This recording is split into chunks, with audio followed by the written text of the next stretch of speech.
polling now is showing that a majority of voters believe that President Trump is tearing the country apart. There's a Fox poll. Okay, according to a Fox News poll, 56% believe Trump is dividing the nation compared to 33% who think he's drawing the country together. In the same poll, Trump had a 41% approval rating while 55% disapprove. And with tax reform on the horizon, 49% of the voters believe it's important that Congress pass legislation on the issue this year. But only 14% of voters say that's likely to get accomplished. Nearly 8 in 10 voters do not believe tax reform will happen this year. And now some of the voters who lifted President Trump to a shocking Electoral College victory last year are beginning to show their frustrations. A focus group conducted in Pittsburgh by pollster Peter Hart found his voters are growing impatient.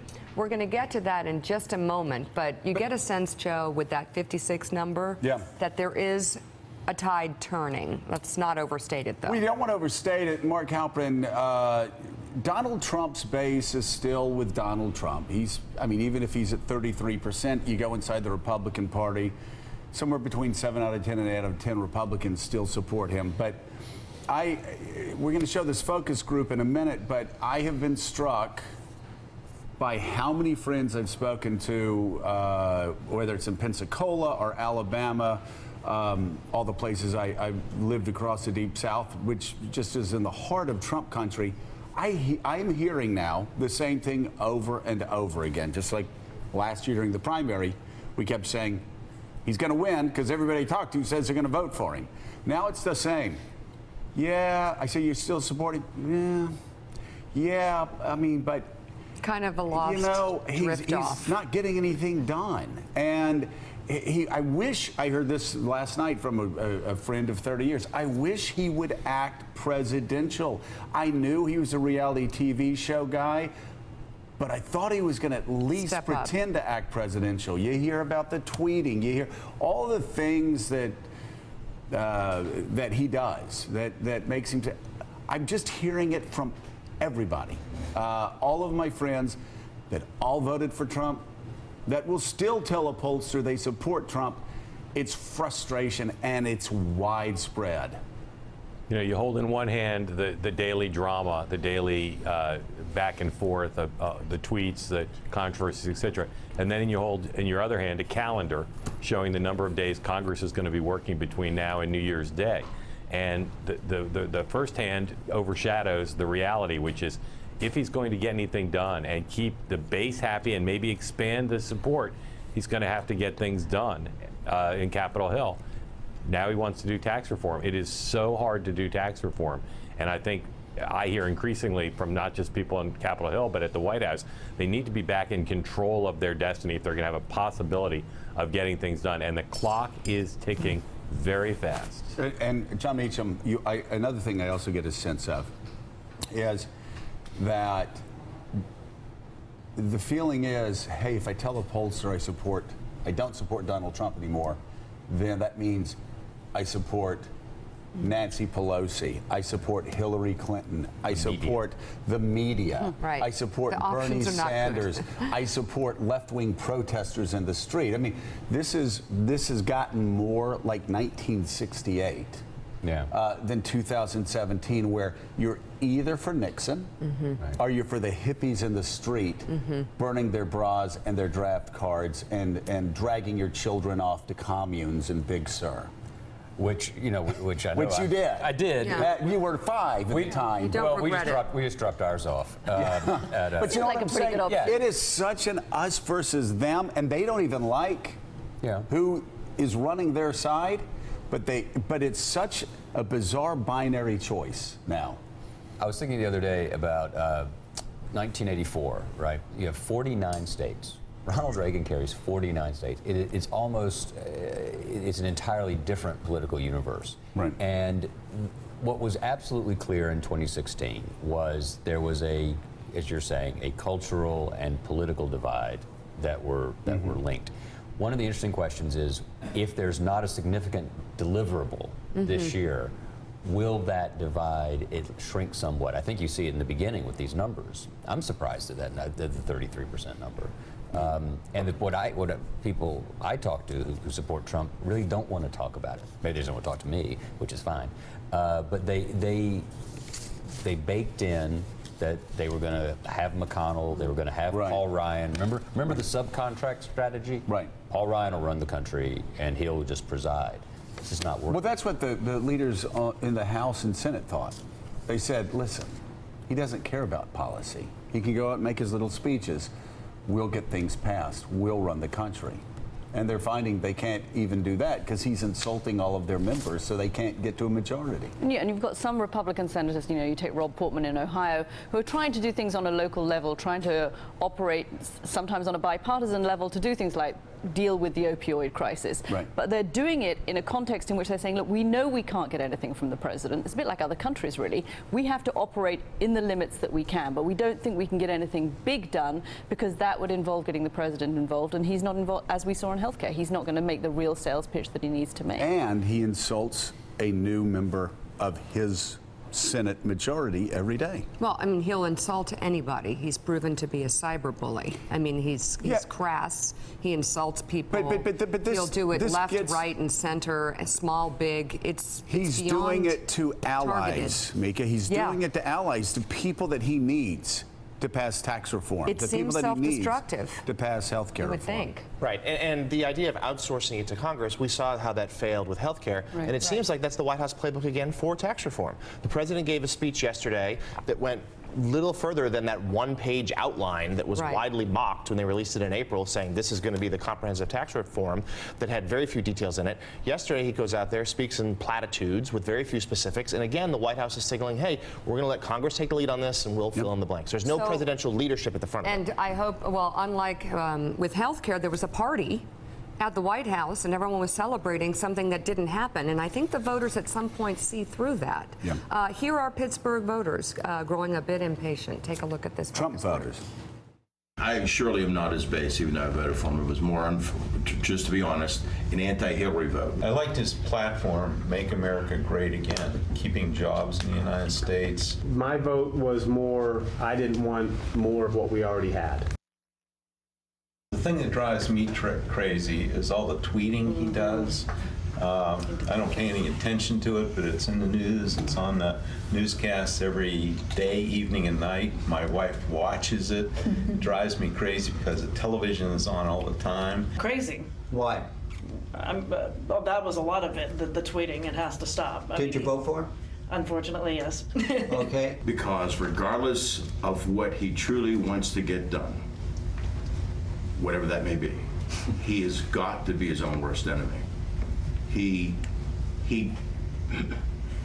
couldn't be any worse at achieving goals in politics. What most disappoints me is he's such an incredibly flawed individual that has articulated many of the values that I hold dear, and the messenger is overwhelming the message. I wish he was on the opposite side of where I hold dear, because it would be better for the causes that I like. As much as I thought he would be a quick learner and delegate to top-notch individuals, he hasn't done that. We know he's a nut. Everybody knew he's a nut. But there comes a point in time where you need to become professional. He's not even professional, let alone presidential. He's trending really the wrong way for quite a long period of time, but possibly he could have a epiphany and change, and I hope he does. He hasn't lost my vote. I wouldn't change my vote, but I hope he makes changes in himself to right the ship. Chill out, man. What would you whisper into his ear, Russell? Quit tweeting. What would you whisper into his ear, David? Stop picking on the media. Love them. Brian, what would you whisper into his ear? Start listening to other people. Tony, what would you whisper? Park the ego. God. Mark, Wow. I remember you and John Heilman brought a Bloomberg focus group to us early. May have been in August or September of 2015. It was one of the most revealing focus groups I've ever seen, because that's where you had working class people saying, he's one of us. Yeah. Literally I think actually, yeah, out of New Hampshire. This is one of the most telling focus groups I've seen, along with yours, because those people are saying exactly what all of my friends are saying to me on the phone this week, this month. Not what they were saying 2 or 3 months ago, which was back off him. You're not giving him a chance, Joe. Relax, stop. All of my friends are saying the same exact thing as those people are, which is, wait, okay, we knew he was crazy, but we thought there was a method to the madness and thought he'd go in there, be a quick learner, and he'd change Washington. He'd turn things around. He ain't doing anything.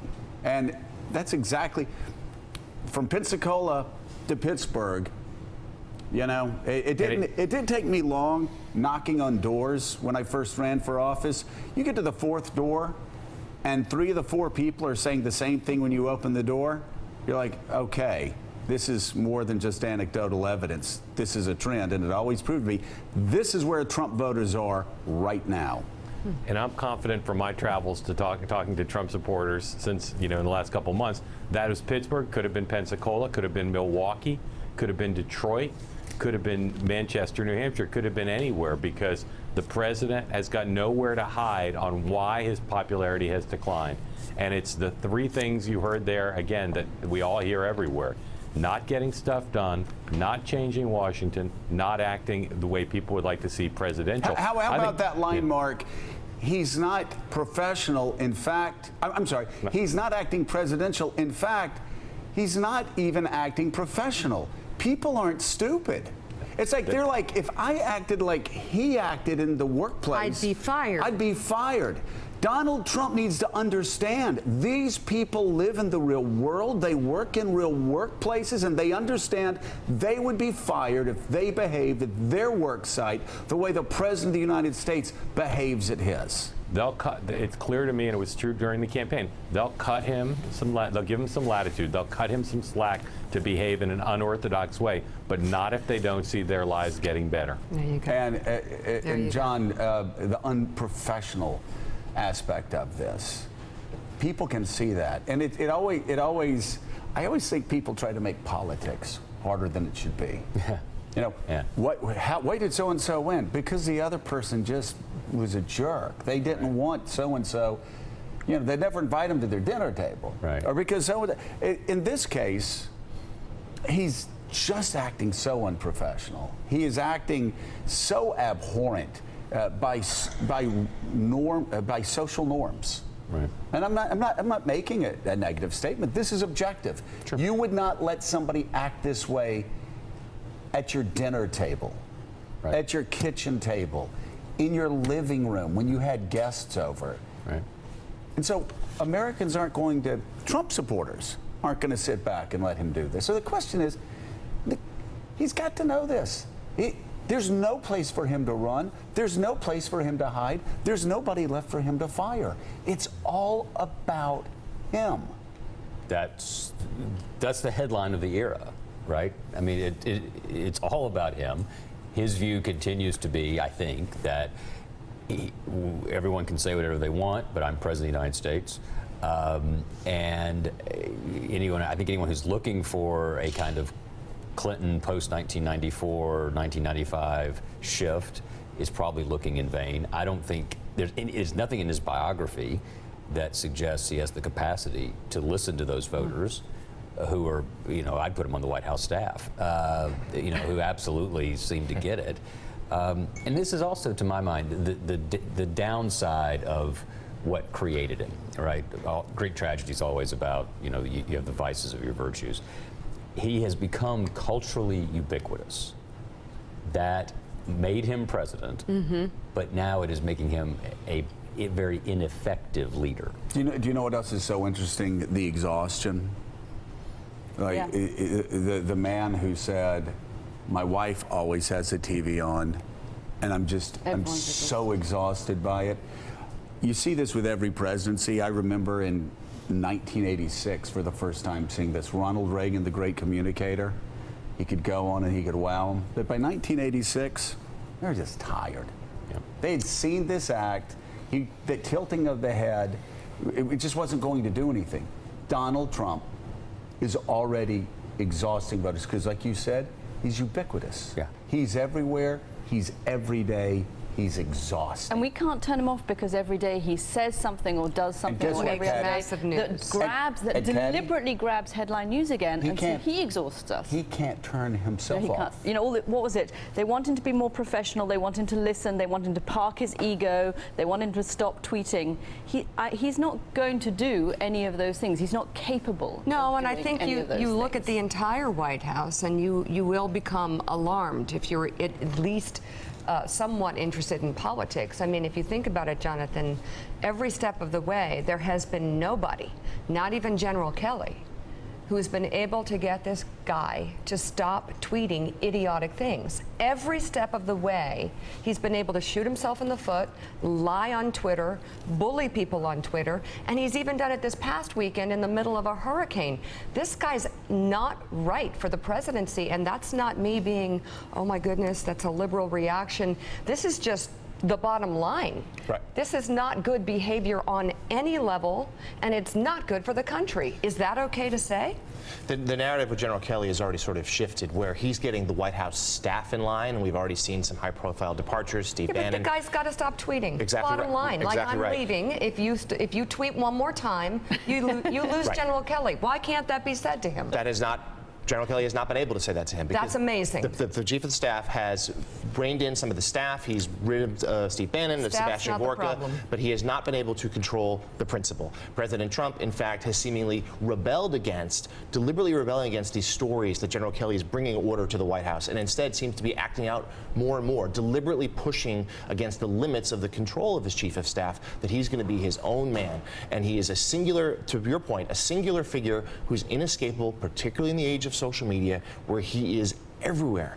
He is everywhere. He's in everything Hey, we he talk can be about. everywhere, but he needs to be a positive force and the leader of our country. Unfortunately, he is not. we have seen this before, Mark, through the entire campaign, that every time stories came out that somebody was coming in to try to bring discipline upon him like a child, and I've got to say, I'm not even trying to be funny, but like a child, he will actually strike out and start acting more wildly to assert his control and bring chaos to a situation where everybody's panicking and trying to bring order. Yeah, and look, we haven't talked about, because of all the other news, we haven't talked about the stories that are out today related to the Russia investigation. But partly what's happening now is the pressure that's on him because of the Russia investigation. And we all know that that is the kind of pressure that causes him to behave in ways that are far from presidential and far from productive. And no one, not his family, not his new disciplined chief of staff, no one can control. And all of that is far from going away. So if people in the White House are thinking about a comeback or a change, etc., finding a way to get him to operate as a functioning president while an independent counsel, congressional committees, the New York Attorney General are all scrutinizing him with subpoena power, that is quite a challenge. Well, still ahead on Morning Joe. Apparently the White House doesn't like equal pay either. We'll get to that. We'll go live to Texas as Daybreak brings another round of nonstop search and rescues. We've got new updates throughout the morning. Plus, for the third time in recent days, Defense Secretary Jim Mattis appears to push back at the president. And this time it involves North Korea. And later, President Trump calls up the top senator investigating his son's Russia contacts. We'll tell you what they discussed and why the Washington Post says the timing of their talk raises some questions. You're watching Morning Joe. We'll be right back. Thanks for checking out MSNBC on YouTube, and make sure you subscribe to stay up to date on the day's biggest stories. And you can click on any of the videos around us to watch more from Morning Joe and MSNBC. Thanks so much for watching.